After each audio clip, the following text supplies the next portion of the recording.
I remember that day too well, too clearly to call it a simple memory. It lies within me like an old photograph, yellowing but painfully alive. We approached the check-in counters. My son, tired, irritated, my daughter-in-law, busy on her phone, my granddaughter, quiet, pensive, and well, I walked a little behind, as always. Ah, the years make us lighter. We become almost weightless. And we're easy to get around, easy to forget. Not out of malice, no. It's just that the world around us moves faster than we do. When they stopped, my son said, "Mom, stay in the waiting room. We'll be right back. Just check in." He said it so calmly, so confidently, as if the world were clearly divided into now and later. And I already knew then, I knew that there might not be any later. I nodded. Of course. I didn't argue. Why should an old person argue with the young, if the young live a little faster anyway? And, here a little worse, they left. They said they'd come back. And I remained sitting in the soft chair, listening to the hum of the airport. And suddenly I felt that it was here, it was today, that I would meet not with people, but with myself. I sat quieter than the wind. Yes, I can do that. Age makes us almost transparent. And, there's a certain peace in that. I watched people running, hurrying, dragging suitcases behind them, like their own little lives on wheels. And then I heard footsteps. Quiet, not young, not fast. Such as my husband used to walk. My heart sank. My head turned of its own accord, without my permission, as if my body remembered better than me. But there was no one nearby, only a hazy reflection in the glass, and footsteps that sounded not in the outside world, but in what lives within me. That was the first sign, the first and the softest. Memory sometimes returns not in words, but in steps. The steps of those we still wait for, even though we know they won't come through the door. My son didn't look back. Not once. I watched them as they walked to the counter, and even when their figures disappeared into the crowd. And you know what I thought? It wasn't that they abandoned me. No. I thought that I myself had told them too often, "Move on. Don't think about me. I can handle it." That's how we make ourselves invisible. Ourselves, bit by bit, word by word, sigh by sigh. But now, sitting there, in that huge hall, among people rushing to new lives, I realized I don't want to be a burden, but I don't want to disappear quietly, remaining useless, either. I knew they wouldn't come back, not because they were mean. No, but because life sometimes takes people too far, further than they even realize. And yet, I waited. Yes, waiting is what grandmothers do best. We waited our whole lives. First, for my loved one to return from the army. Then, for the children to return from school. Then, the grandchildren from kindergarten. And now, we're waiting for those who promised to return. And so, sitting there, I said to myself, well, wait. But my heart responded quietly. It's not them I need to wait for. The airport is always noisy. This noise seems to envelop you, obscures your thoughts, prevents the heart from listening to itself. But when you sit alone, surrounded by hundreds of people, this noise becomes something else. it turns into a mirror, reflecting emptiness.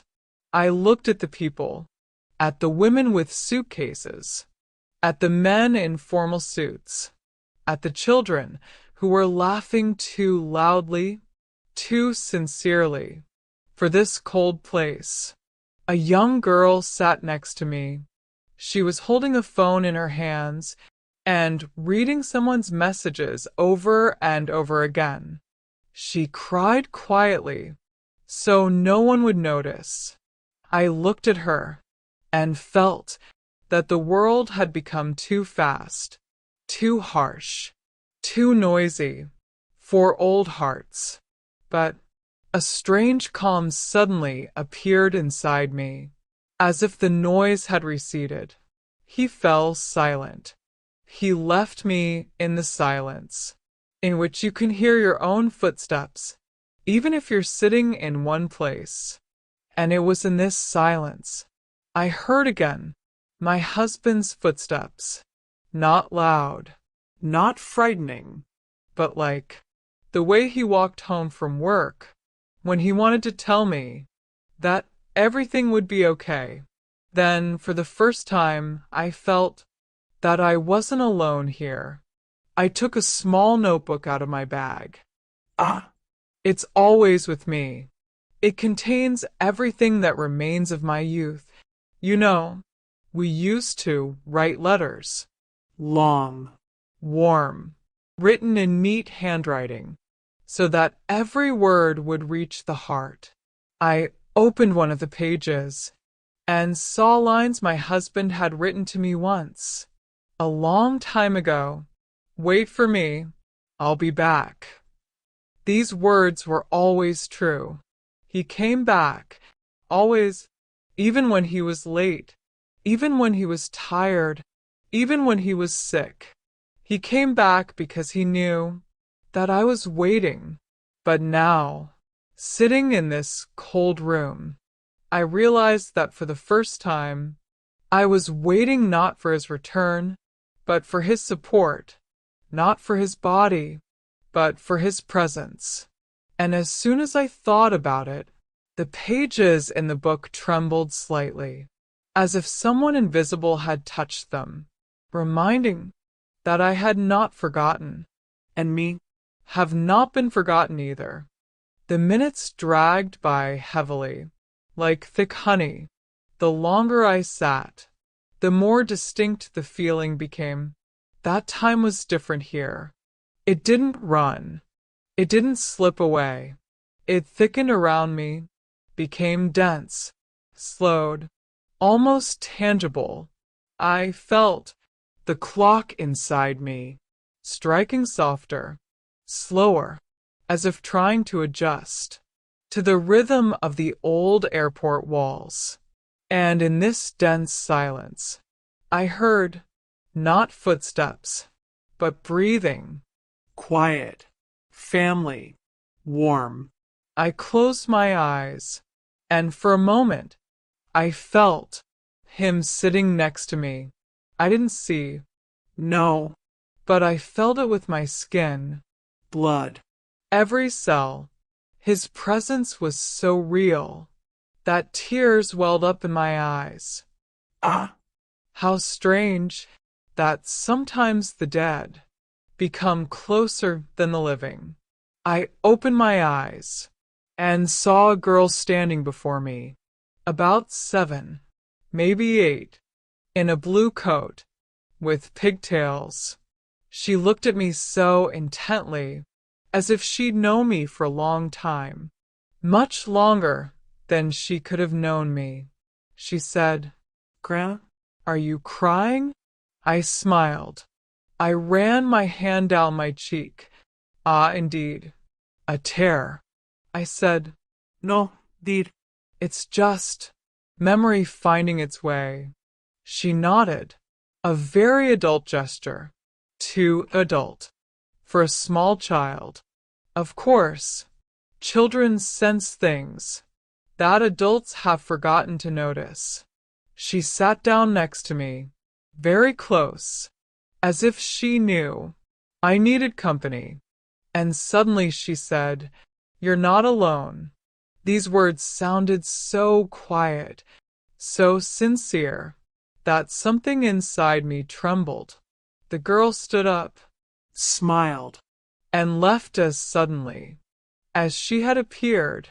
And it seemed to me, although no, I'm almost certain, that she couldn't have passed me by.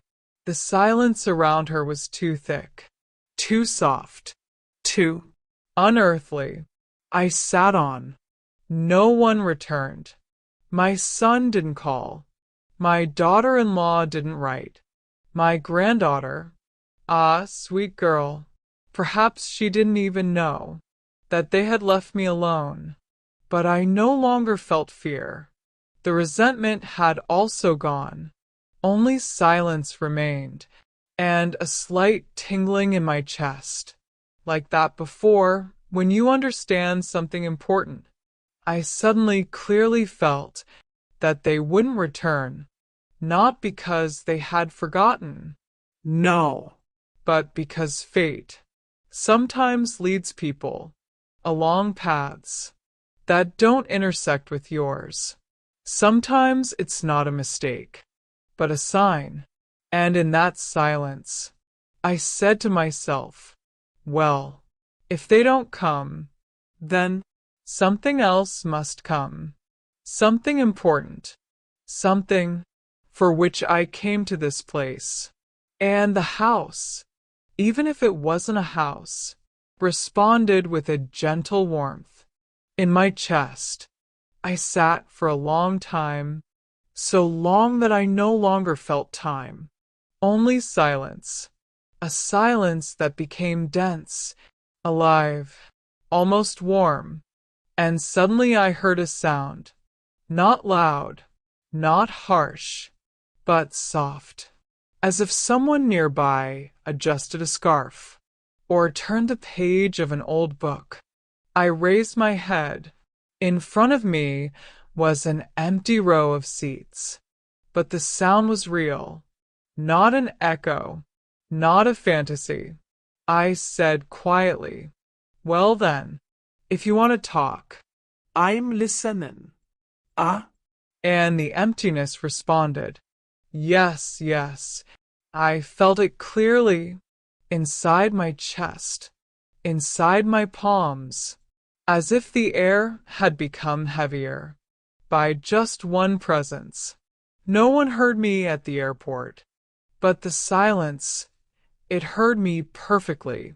At least an hour had passed when a man approached me, elderly, gray-haired, with a cane, but he walked confidently, like someone who has lived with loneliness for a long time and no longer fears it. He sat down next to me without asking permission, and he said, "Had a hard day, Grandma?" Ah. I smiled. It's been so long since anyone called me Grandma, without irritation, without haste, without cold politeness. Did I say hard? I don't know. More like long. He nodded and replied, "Long days are the most honest." We sat next to each other, as if we'd known each other for years. Sometimes that happens. Hearts speak faster than words. He told me he was waiting for a flight. His daughter lives far away. His grandchildren live even farther, and he was flying to visit them, even though he knew the trip would be tiring. But he said, "Tiredness is better than loneliness." I sighed and thought, it's true. As we sat next to each other, I felt the emptiness around me became softer, calmer, as if the place where I sat had welcomed another living heart. But then he heard the announcement, stood up, leaned toward me, and said, "You're strong, Grandma. Hang in there." And he left. And I watched him go, and thought, how strange that strangers sometimes give more warmth than family When the man left, I noticed a lonely suitcase. A little further down the hall, it stood so neatly, as if it had been placed by someone who always does everything slowly, correctly, Carefully. the suitcase was old, Fabric.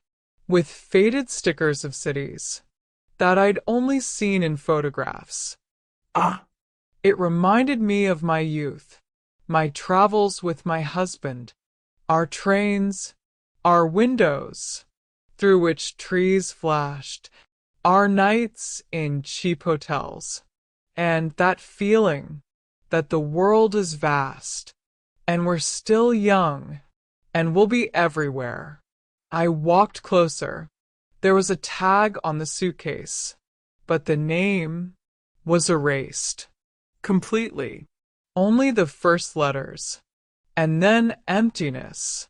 I ran my finger over the fabric, and at that moment, the suitcase seemed to shake slightly.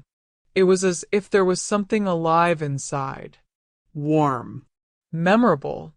I pulled my hand away, not out of fear, no, but out of respect. Some things we feel immediately, sometimes with our whole body.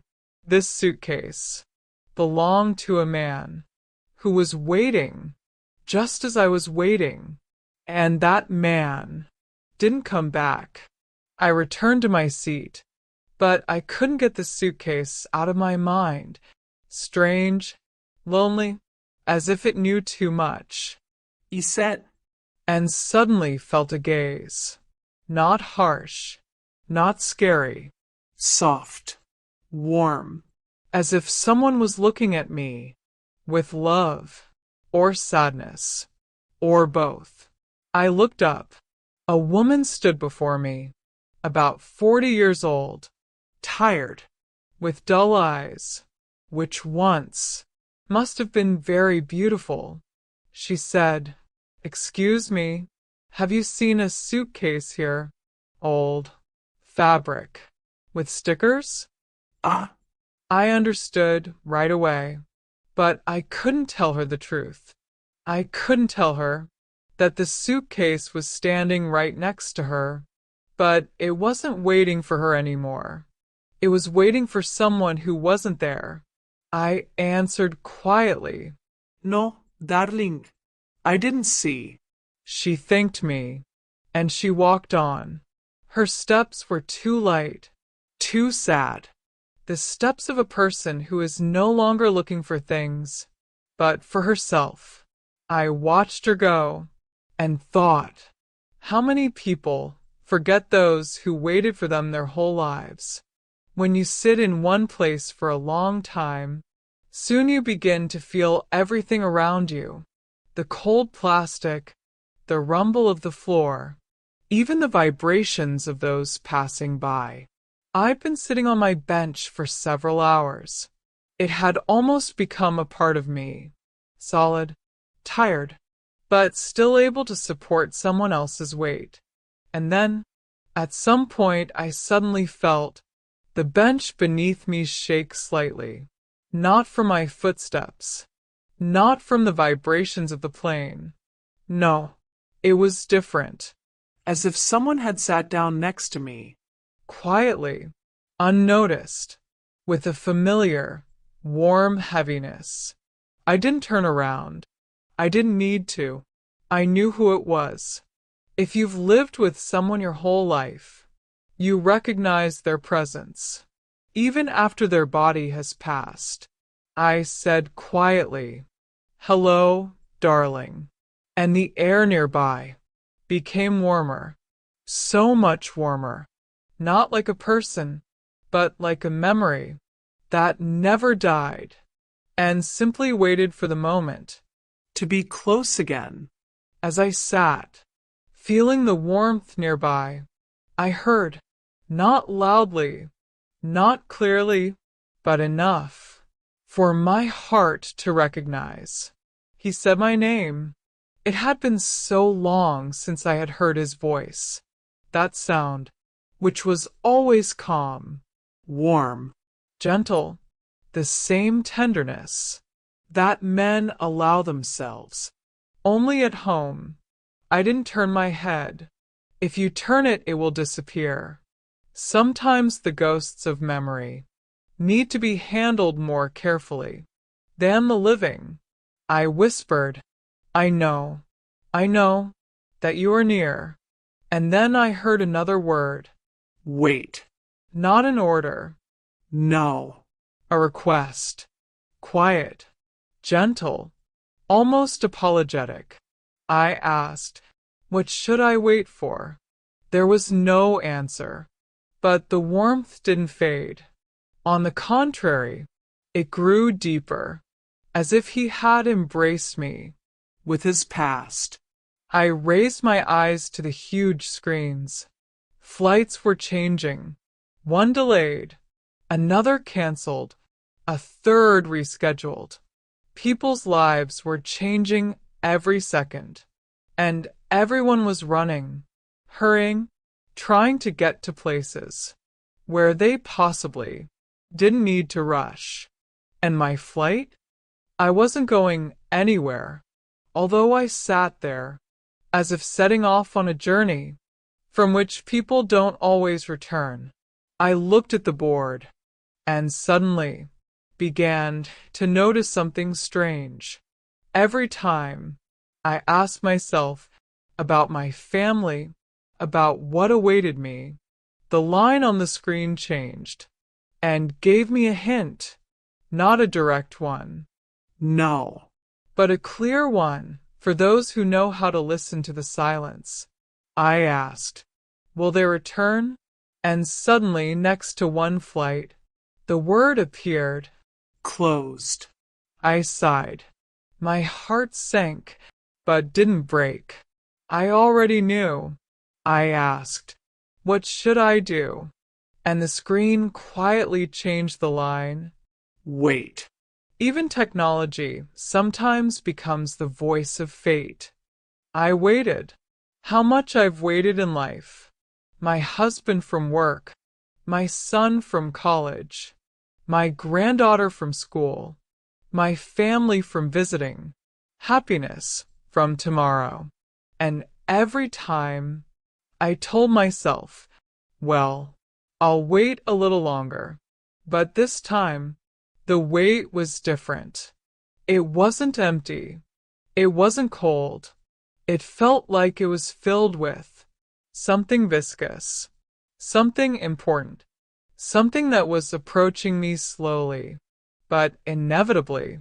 I looked at the exit door, through which my family had left. Ah. How heavy it had become, as if beyond it lay not a corridor, but a whole life, which I would never see again. My son didn't call. My daughter-in-law didn't text. The phone lay in my lap, like a piece of cold metal, and suddenly he trembled. I shuddered. I opened it. I saw a message. One short word. Sorry. No name. No explanation. No, we'll be back.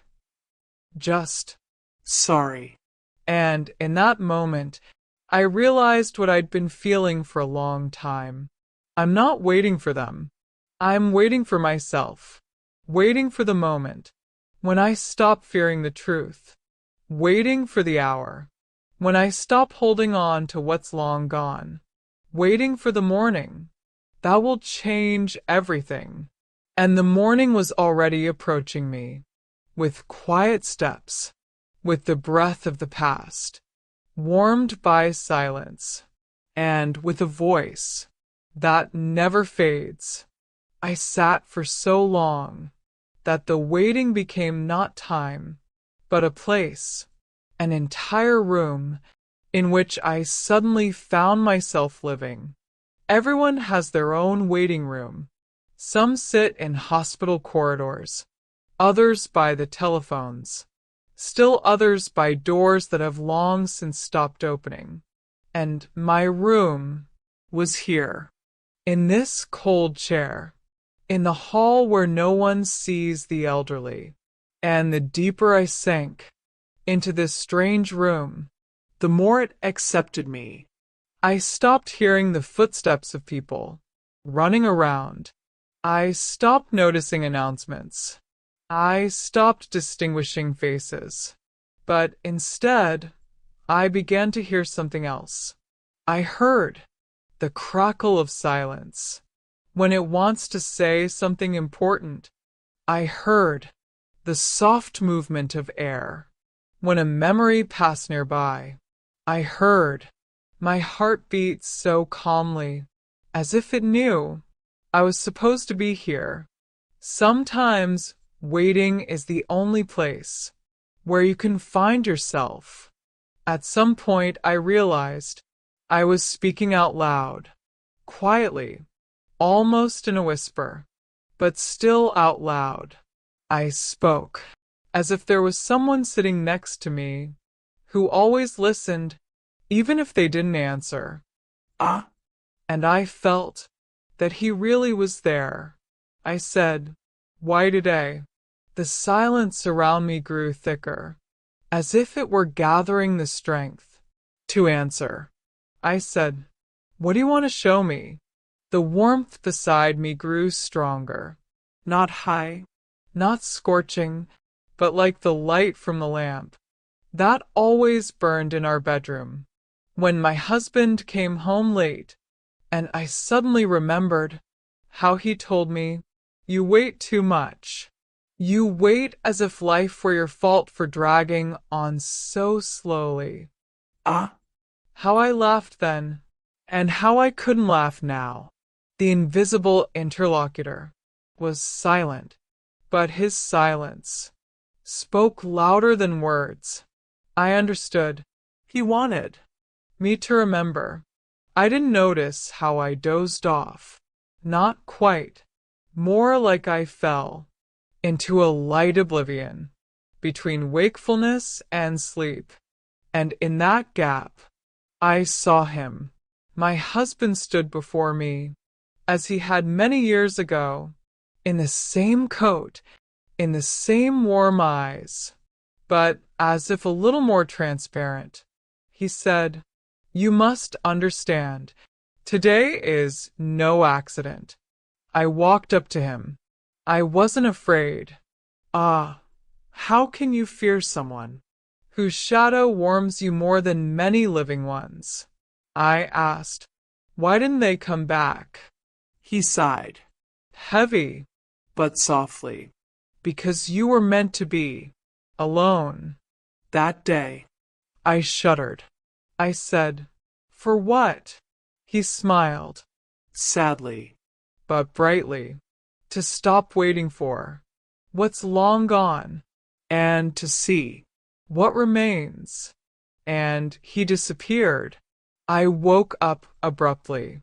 My heart was beating quietly, but correctly. And I knew it wasn't a dream. I picked up the phone again. The screen dimmed, as if it, too, had grown tired of waiting. In our youth, we called each other every day, and now phones have become weapons of silence. I clicked on my son's name. The signal went out. Once, twice. 3 times. No one answered. What arose inside me wasn't anger or resentment, but a quiet, very soft understanding. Life moves on, and if we haven't caught up with it, we become a page that we forgot to finish. I looked at my reflection in the black screen. Ah, So many wrinkles, but each one lived, not wasted. I said to myself, well, if they're not waiting for me, then someone else is. And at that moment, a light breeze settled next to me, even though no one had opened the door. A breeze with the scent of home, with the scent of an old bed, with the scent of my husband. He was here, but not alone. The silence nearby became thicker. it was as if someone else had come to me. and I understood. Morning was drawing nearer. Ah, I'm old, and in my life I've come to understand one thing. When you sit quietly for a long time, the world begins to fall silent in response. Not because it has nothing to say, but because it's waiting for you to ask the right question. I rose from my chair. My legs trembled slightly. Ah, the years! But inside there was something new, firm, as if my heart remembered its real age, and not the one written on documents. I approached the column. I simply walked up and quietly placed my hand on the cold metal, and suddenly I felt as if the column sighed from within. Yes, I know how it sounds. An old woman's fantasy. But sometimes old people see things that young people don't even notice. I said, if you hear, tell me, should I go? or stay. The column didn't respond verbally, but a current of warm air passed by, so warm that I closed my eyes. No, I didn't need to leave. I was here, exactly where I should be. When I returned to my seat, a man was sitting next to me, but not the gray-haired traveler. No. This one was young, too young to have such weariness on his face. He held an envelope in his hands, Tattered. with repeated folds, and he looked at it as if it contained not paper, but his entire life. I sat quietly next to him. He shuddered. He looked at me. Excuse me, have you been sitting here long? Ah, If you only knew, dear, how long I've been sitting here, both here and in life. I smiled and said, a long time ago, a long time ago. He nodded. He wanted to leave, but something held him back. A minute later he said, my mother. I was supposed to fly to her earlier, but I never found the time. And now it's too late. And he untied the envelope. Inside lay a letter, old. yellowed, and smelling of that aroma, known only to those who have kept letters for decades. I knew that smell, paper that had absorbed love. He read it aloud. His voice trembled. So, You don't have to come often. Just write that you're happy, and I'll be at peace. ah, I felt my heart quietly crunch in my chest, not from pain, but from recognition.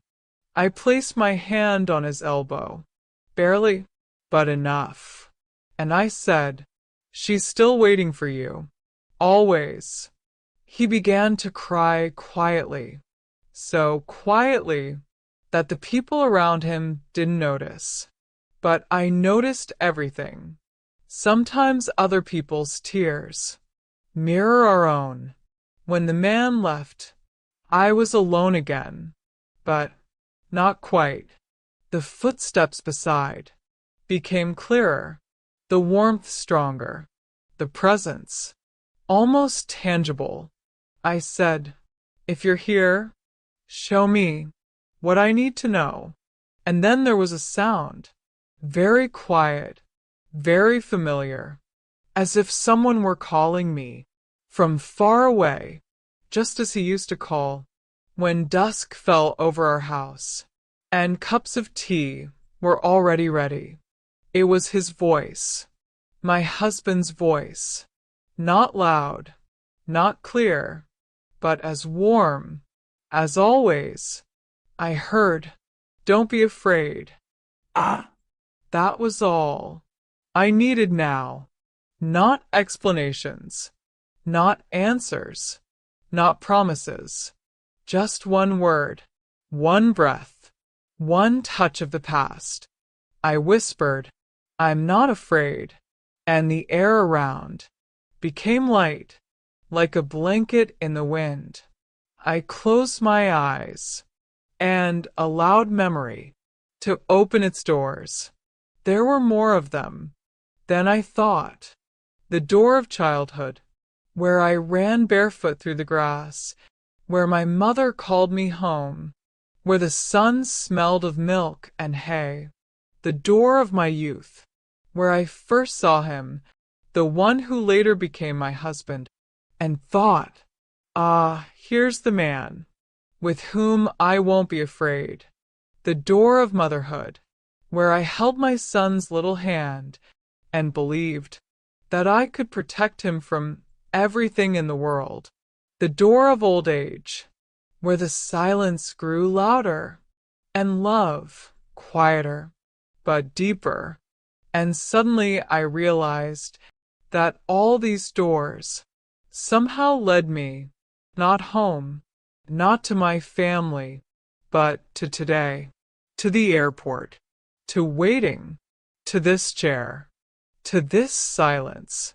I said, if all this brought me here, then something really must happen. And at that moment, someone sat down quietly next to me. Something so quiet, like a shadow, like a memory, like a love, that even death couldn't take away. I didn't open my eyes, but I said, I hear you. There are moments when the world seems to freeze, awaiting your decision. It doesn't push, doesn't rush, but it doesn't let go either. I stood up from my bench. Slowly, carefully. My old bones creaked, like door hinges that hadn't been oiled for a long time. And suddenly, the hum of the airport grew quieter. It didn't disappear, no, but seemed to move aside, leaving me in the center of some invisible circle. I stepped forward. One step, and the world trembled slightly. I took a second step, and the air grew thicker. On the third step, I clearly felt someone walking beside me. His steps were quiet, restrained, like those of someone who doesn't want to frighten. Ah, I recognized them immediately. That's how he walked. My husband, when he came home late at night. and didn't want to wake me. I said quietly, Darling, I'm coming. And the steps beside me became softer, as if he smiled. As I approached the glass doors, at the end of the hall, I noticed they were slightly open, just a little, a millimeter. But I knew automatic doors don't just sit ajar. They're either open or closed. And this one waited. I approached, and the breeze from the hallway greeted me with a familiar scent. I recognized it immediately.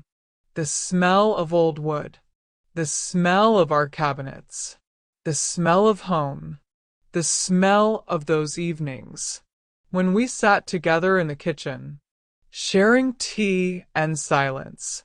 My body trembled, not from fear, but from memory.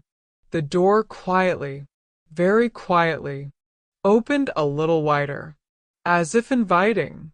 I whispered, If you want me to go, I will. And the door opened all the way, Softly, carefully. with the respect with which men open a door. For the woman they love all their lives. And I went.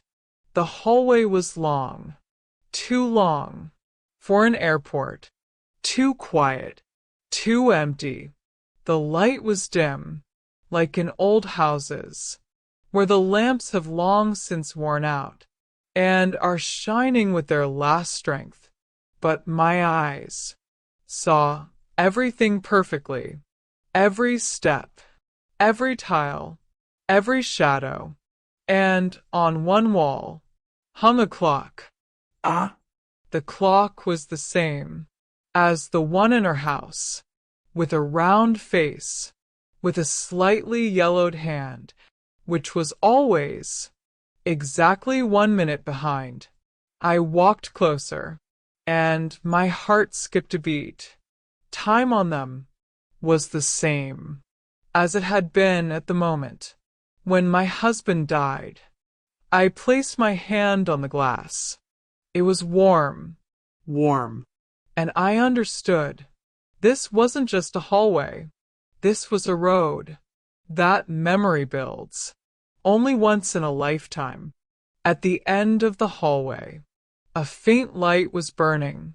But as I approached, the light didn't get brighter. It seemed to recede, giving me time to prepare. And then I heard a voice. Not my husband's. No. This voice was younger. Much younger. My son. I stopped. My heart beat as it hadn't beaten in decades. I heard it clearly, as if he were standing right in front of me. Um. Forgive me. Ah. My voice trembled. It broke. It was full of pain. The kind of pain we never see in our grown children. I walked on. My legs trembled, but not from weakness, but from the strength that suddenly filled me. My son repeated, "Forgive me. I didn't want to leave you." And at that moment, the hallway became brighter. A little, but enough for me to see I wasn't walking towards him. No. I was walking towards the truth that I had been afraid to hear. For many years, there are words that children speak quietly, thinking we don't hear them. But we hear, always hear, especially what breaks the heart. I stood in the hallway, and my son's voice trembled, and every word he uttered was so full of pain that I immediately remembered that evening, that very evening, when I accidentally overheard his conversation with his wife. "She's become weak. I don't know what to do. If she falls, what then?" And I, standing outside the door, held my heart with my hand so it wouldn't fall out. Ah. And now, in this strange hallway, I heard the rest. What he hadn't said out loud then. "I shouldn't have left you there, Mom. I shouldn't have. I was just scared. I was always afraid of losing you." And I closed my eyes, because I understood. Children's fear very often looks like indifference, but that's not true. That's never been true. At the end of the hallway, instead of an exit, there was a door. Old, wooden, with peeling paint. Not at all like those you see at airports. Ah. It was. Exactly the same as the door to our first apartment. The very same through which my husband carried me in his arms into our new home. I touched the handle, and it was warm, So warm. as if someone had just held it before me. I opened the door And gasped. It was our kitchen. Old. Warm. Ours. The same curtains, the same table, the same kettle, which always whistled too loudly, and my husband was sitting by the window, not like a ghost, no, but like a living person, Calm. Warm. with his head slightly bowed.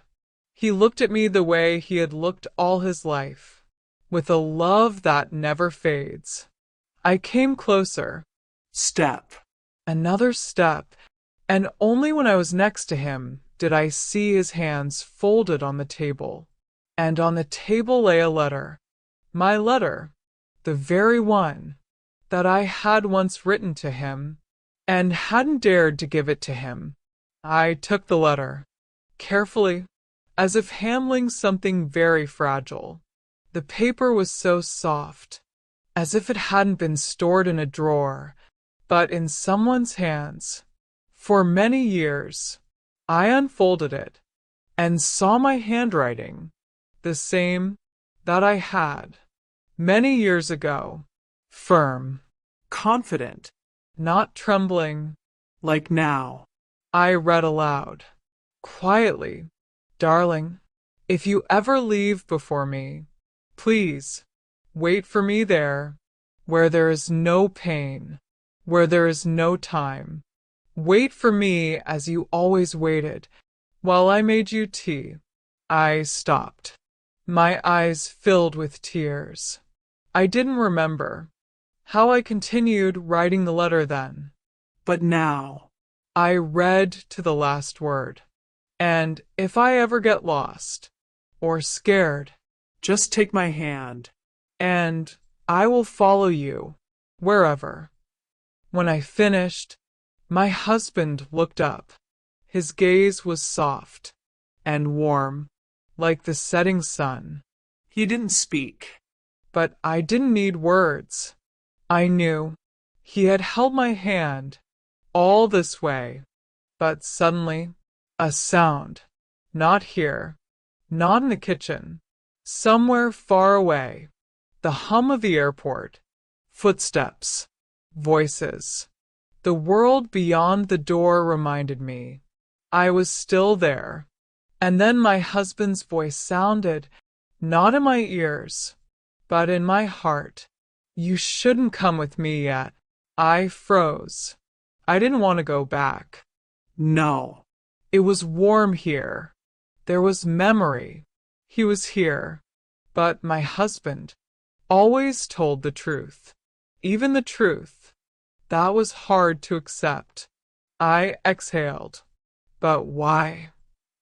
And the answer was soft. Because they still need you.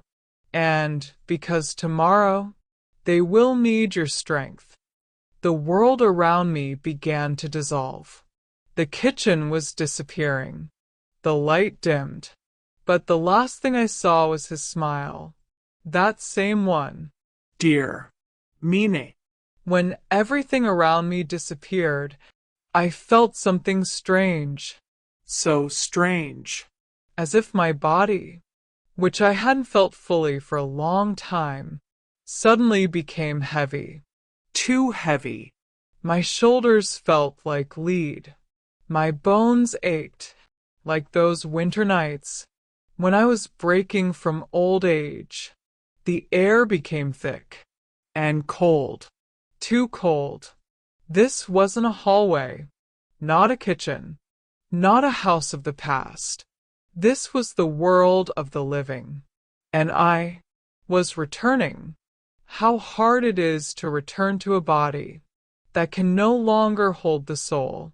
I opened my eyes slowly, as if my eyelids had become part of the stone slab, and I saw above me a white ceiling, too bright, Too modern. and not at all like the kind found in otherworldly kitchens. I was back at the airport. When my vision cleared, I noticed the people around me. They stood, nervous, whispering something to each other. And one man held the radio so tightly that his knuckles turned white. I knew that look. It was the look of someone who saw something they shouldn't have. I tried to sit up, but my body twitched with pain. But then someone's warm hands carefully grabbed me under the shoulders. "Grandma, Grandma, can you hear me?" The voice trembled, and my heart responded immediately. It was my grandson. But what is he doing here? Shouldn't he be with his parents? I blinked. Slowly. And he looked at me the way children do when they've almost lost what's most precious to them. "I thought you." No, darling. I whispered. "I'm here." but the breath that came out of my mouth was so faint, I barely heard it. My grandson swallowed, took his gaze away, and said quietly, "We searched for you for an hour. You disappeared. Just disappeared." I smiled, weakly but sincerely. Gone. Yes. That's probably how it must have looked to them.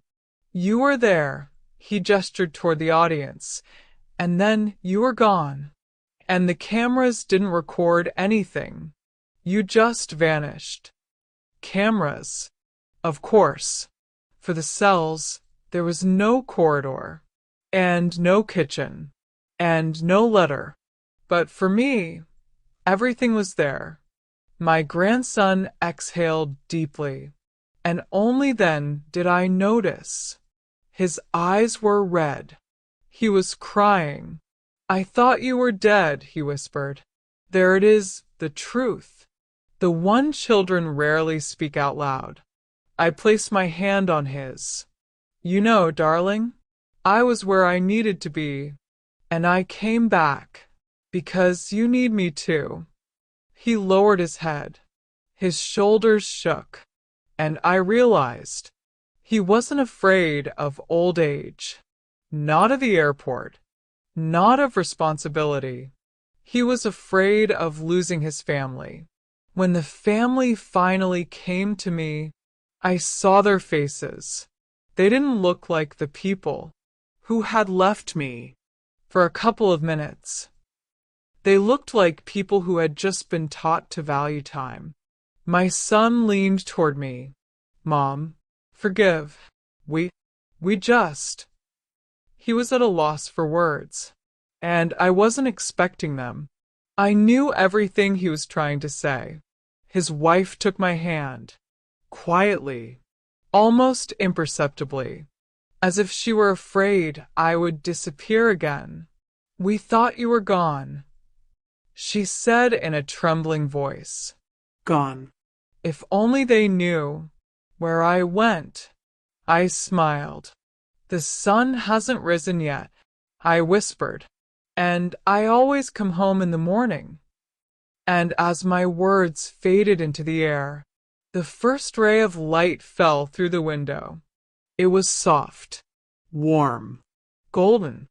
I knew it was a sign. My husband kept his word. He walked me home, but I had to go back alone. When the sun touched the glass, I felt something familiar. So very familiar.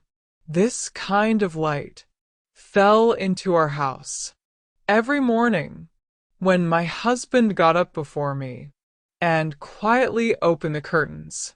He always said, "Light is better than any doctor, darling. It reminds the heart to live on." And now, at the airport, I felt that same light. It warmed my hands, old, withered, sometimes trembling, but now they were warm. My son noticed. "Mom, are you feeling better?" Ah, How easy it is to deceive grown children. They so want to believe in the good that they mistake any smile for a cure. "Better, darling, better than you think." And I said it sincerely, because after meeting the one who was waiting for me there, in the old kitchen of my memory, all that remained of the pain was a trace. They sat me down in a wheelchair. They said it would be safer. I never liked these wheelchairs. They seemed to remind me that the body was no longer a ship, but cargo. but now, he said calmly, Because I knew I wasn't walking this path alone. I felt my husband's shoulder next to me, not physically, no, but so clearly, as if he were walking beside me and touching my back with the light shadow of his hand. My grandson pushed the wheelchair, leaning over periodically. "Grandma, don't worry, we're with you." If only he knew that I wasn't worried. I had already made the most difficult journey, the one that a person takes between two worlds. And now, I was simply driving home. When we reached the car, I closed my eyes, not because I was tired, but to hear. Old people have a little secret. We close our eyes, not only out of weakness, sometimes, so that children will speak more honestly. The son turned off the trunk, exhaled, and said quietly, I was so scared. This could have been my last day with her. His wife put her hand on his shoulder. she came back on her own, she said. It means she needed to finish something. A smart girl. She always felt more. Then she said. The son whispered, I thought I would lose her, and I realized one thing. They didn't leave me. Because they didn't love me. They left me. Because they were afraid of responsibility. Afraid of old age. Afraid of seeing how weaker the person who had once been their support had become. And that is normal. This is a difficult fear, but it comes from love. I opened my eyes and said quietly, I'm here, my dears, and I'm fine. My son winced. My grandson smiled. My daughter-in-law wiped her eyes. How easy it is to give them peace, with just one phrase. When we pulled up to the house, I immediately felt he was waiting. There are houses that become empty when no one is there, and there are houses that become quieter, but warmer, when the owner is temporarily gone. Our house was one of the second. When the door opened, I inhaled the scent, the very air with which I had lived for decades.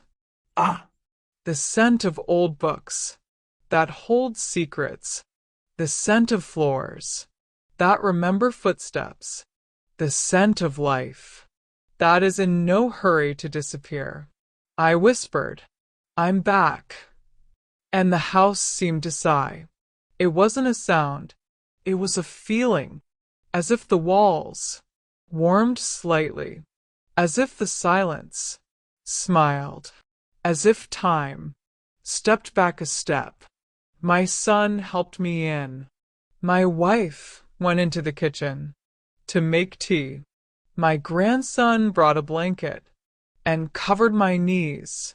The house filled with life, a life that I thought I'd leave behind, but it turned out they were waiting for me, and I still have things to do. When I'm left alone at night, I always find out later what happened in the house without me. Yes, yes, don't be surprised. Houses can speak. Not with words, but with barely audible sighs, creaks, the touch of warmth on the walls. And now, when they sat me down in the chair, covered me with a blanket, brought me tea, I listened, and suddenly I realized something had changed in the house. Not bad. No. Just different. As if, at that exact moment, when I found myself in that long hallway, the house, too, had gone through some kind of its own journey. My son passed me, his shoulder brushing the doorframe. He cursed softly and turned around. I smiled. A house always does that when it's angry at being abandoned, I said softly. My son looked at me, confused. Mom, are you kidding? If only he knew. If only he knew that every house has its own character and its own fear. Fear of emptiness. He sat down next to me. Mom, Why are you talking so calmly about what happened? I took a sip of tea, Warm. with a slight bitterness, like life. Because it wasn't scary, I said. Scary is when you live, and don't hear those around you. He lowered his head. He understood. When we were alone, I saw my son struggling to find the right words. It's always like that with him. Since childhood, he's silent for a long time. Takes a long time to get ready, and then he speaks briefly. But truly, Mom. I have to tell you, how many years have I heard that phrase? It always comes before something important. I folded my hands in my lap and nodded. Speak, darling. He cleared his throat. He looked away, rubbed his neck, like a teenager who would admit to a bad grade. I was afraid that you were becoming a burden to me. How quietly he said it, as if he were afraid of himself. I placed my hand on his wrist, weakly, but confidently. You don't have to be strong all the time, I whispered. Old age is not a burden. It's a path. Walking it is hard. For me, and for you.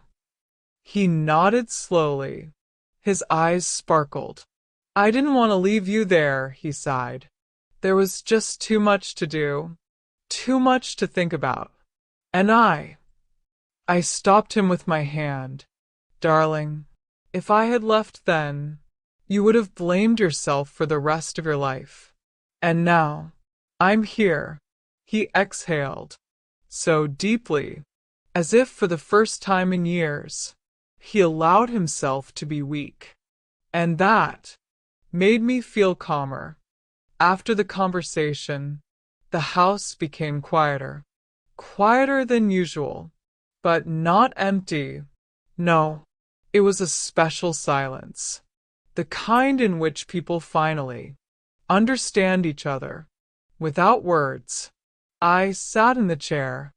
I looked out the window at the thin strip of light crawling across the floor towards my feet. How I loved this light. It always came at the right moment. My son's wife was putting the dishes in the cupboard. My grandson was quietly leafing through a book. My son was pouring water into the kettle, and no one spoke. The silence was like a warm blanket that covers everyone at once. I closed my eyes, and I heard, not my husband's footsteps. No. Not his today. I heard my own heart. It was beating steadily, calmly. No rus. No anxiety. I whispered, Thank you. And the house responded softly, with a light crackling sound, as if saying, I'm near. Rest. In the evening, the house came alive again. Not noisily. No, but somehow special. The lamp in the corner burned softer than usual. The shadows grew longer, but calmer, and the air was filled with something that my old bones recognized immediately. It was a night that wants to talk. Night always knows more Then day. People just don't hear it, but old people do. When the family went to bed, I stayed in the living room, with a blanket on my lap, with a cup of lukewarm tea, and I said quietly, If you want to talk, I'm here. And then, in the corner of the room, the air trembled slightly. Not the wind. No. They don't make such mistakes at home. It was a soft, warm sign, as if memory sat down next to me and folded its hands on the table. And the night began to tell its story. The night sat down next to me. like an old friend, quietly, No rules. no questions. And I said to it, I know why you came. You want me to remember. The shadow in the corner swayed, Light. respectful, like a nod. I took a deep breath, because memory is a heavy thing. It can warm, but it can also burn. It was many years ago, when my husband was still alive, and the house breathed differently. Ah, I closed my eyes, and the night immediately picked up my words, as if it were carrying them along with me. I remembered that evening, when I sat by his bed, that very last one. He held my hand as he always did. when he wanted to stop me from crying. You must move on, He said then. but one day, when the time is right, I will take you home. It was so long ago, and so close. The shadow heard, understood, and gently approached, but not frighteningly, as if saying, You did everything right. Now is your time to remember, and let go. I fell asleep in the chair, but it wasn't a dream. No. It was a transition. I found myself back in that hallway. But now it was bright, not dim, as before, but spacious. Airy. And, at the end, stood my husband, so young, like in our first years, wearing the shirt I gave him for our 3rd anniversary. He was smiling, that same smile that I could recognize. With my eyes closed, I walked toward him, slowly. My legs were light, like they had been in my youth. As I approached, he extended his hand, and I, for the first time in many years, felt no pain. Not in my heart, not in my body. He said quietly, It's not time yet, but now you know, there is a way, and you will find it when the moment comes. I didn't cry. I couldn't. Where? There were no tears, only warmth, only understanding. And I woke up, with his words in my heart. When I opened my eyes, the house was already living its own life. The smell of toast filled the air. A door slammed somewhere. My grandson ran down the hallway, trying to be quiet. How could he be quiet when he's only 10? Ah, I smiled. This was the morning I'd been waiting for many years. A morning in which there was no fear. There were no omissions. There was no pain. My son entered the living room with a cup of coffee. Mom, did you sleep well? ah, If only he knew. As never before, darling. He smiled, and for the first time, in a very long time, there was no worry in his smile. The son's wife put a plate of omelette on the table. We were thinking maybe we could all have breakfast together today. ah. Those simple words warmed me more than the sun. Of course, kids, of course. And the house seemed brighter. At breakfast, no one was in a hurry. No one averted their gaze. No one spoke in vain. It was a rare moment when the family sat as one, and I realized It was time. I put down my fork. I folded my hands. My dears, I need to tell you something. They froze. The son's shoulders tensed. The wife's eyes widened. The grandson leaned forward. I inhaled. I don't want you to fear my old age. They exchanged glances. I'm here, and I'll stay here as long as time allows. Ah, How difficult it is to speak of such things. Gently, but it's possible. And when my path comes, I will walk it myself. And you won't have to pull me by the hand. There will be no need to be afraid. There will be no need to blame yourself. The silence was long, but not heavy. My son spoke first. Mom, we won't let you go. I smiled.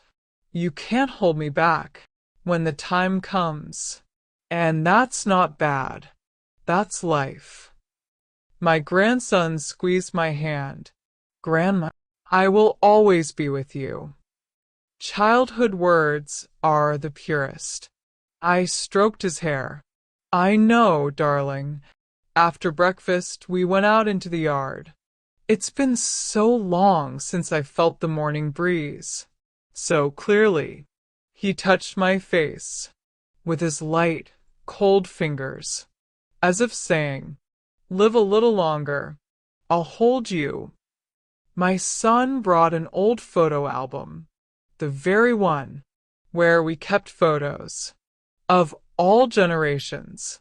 We sat down on the bench, and he opened the first page. ah, There was our wedding, white flowers, pink ribbon on my dress, my husband so handsome that in my youth I didn't dare say it out loud. We looked at the photographs together, and for the first time, they didn't hurt, because now I knew the past. is not a cage, but a home, which you can visit without fear of getting stuck. On the last page was an empty frame. I touched it with my fingers. Ah, So smooth. My son's wife said, we thought that this place was for your last photo, but now I think we were wrong. I looked up at her. She smiled. This place is for a new beginning, not for an end. And the house creaked softly with approval. In the evening I sat by the window, with a blanket, with a cup of warm tea, with the sleeping house around me. How quiet it is in a house that knows its owner has returned. I looked at the dark garden, at the light by the road, at the shadow of the tree my husband planted, and I said quietly, thank you for showing me the way, but even more for bringing me back. The wind rustled through the branches, softly. like his hand once touched my shoulder. I exhaled long, calmly, as those who finally understand. I wasn't afraid of the morning. I wasn't afraid of the night. I wasn't afraid of the road, because now I knew, when my day comes, I will recognize that corridor. I will see that door. I will feel his hand, and I will go, but not now. No. Now I still have someone to love. I covered my legs with a blanket and smiled. Life goes on, darling. Just wait for me. Someday. But not today. And the house, side beside me, embracing me in its own way.